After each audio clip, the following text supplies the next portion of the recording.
All right, let's dive into one of history's most unbelievable stories. Seriously, it's a life so dramatic it feels more like a myth than reality.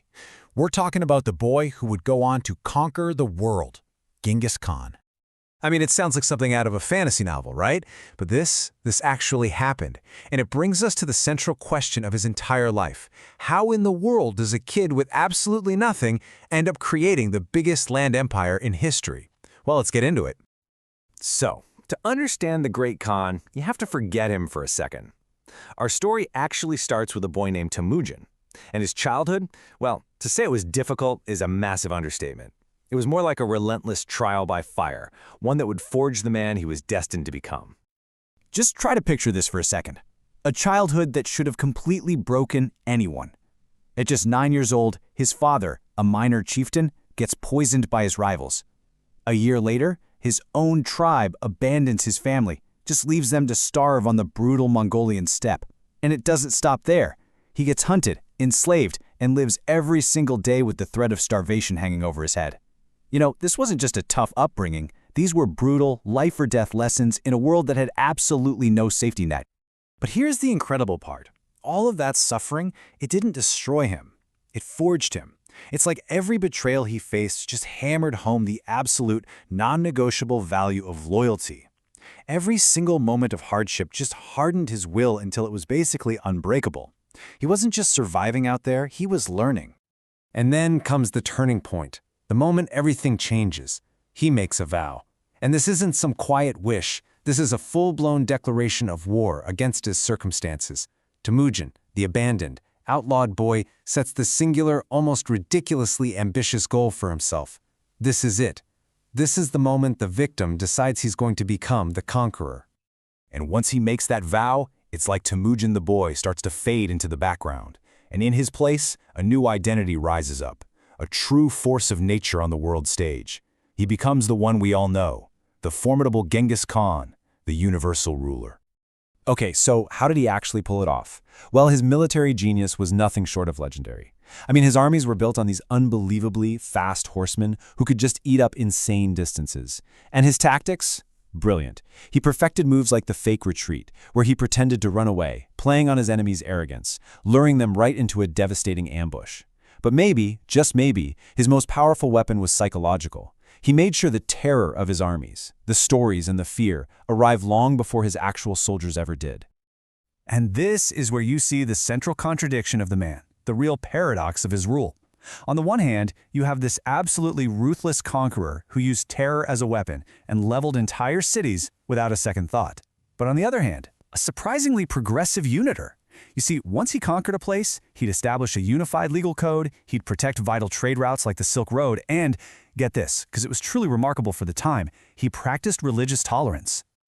So what was the result of this brutal but brilliant strategy? An empire on a scale that is just staggering. We're talking about the largest single land empire in all of human history. Just stop and think about that for a second. One man who started with literally nothing created a kingdom that stretched all the way from the Pacific Ocean to the very heart of Europe.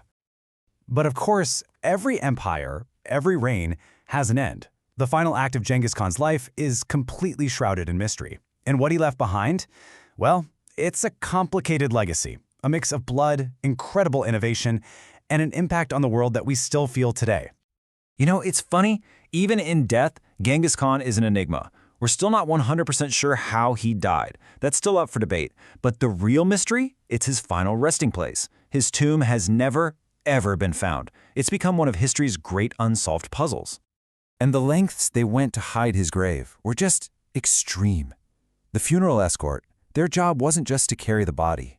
They had a much grimmer task: to kill every single person and animal they came across. Why? To make sure there were zero witnesses who could ever reveal the route. Legend even says they diverted an entire river to flow over his grave, literally wiping it off the face of the earth. But look, his real legacy is so much more than a lost tomb. The Mongol Empire didn't just take up space on a map. It fundamentally rewired the entire world. It connected distant civilizations in a way that had just never, ever happened before. So what does that impact actually look like in the real world? Well, let's talk trade. He basically brought the Silk Road back to life and made it secure, creating what you could almost call a continental free trade zone. And that didn't just mean more silk and spices moving around. It meant ideas, technology, and culture were flying back and forth between East and West faster than ever before. And on the political side, he took this total chaos of warring tribes and hammered them into a single unified nation. Okay, I'm going to throw a number at you. It might seem totally random at first, but trust me, it makes his legacy incredibly personal, even for us, right now. The number is 1 in 200. So what in the world could that mean? That is the estimated number of men alive today who are direct descendants of Genghis Khan, 1 out of every 200 men. It's an absolutely astonishing testament to his genetic legacy, a bloodline that has echoed through 800 years and still lives on in millions of people. Think about that. He didn't just shape history, he's literally woven into the fabric of humanity as we know it. So, that brings us right back to where we started, with a big question. How should we remember this guy? Was he a ruthless destroyer, a monster who brought death and terror on a scale that's hard to even imagine? Or was he a visionary leader who took a fractured world and united it, paving the way for the modern age? The truth, as it usually is probably somewhere in the messy middle. And that's what makes him one of history's most complicated and most fascinating figures.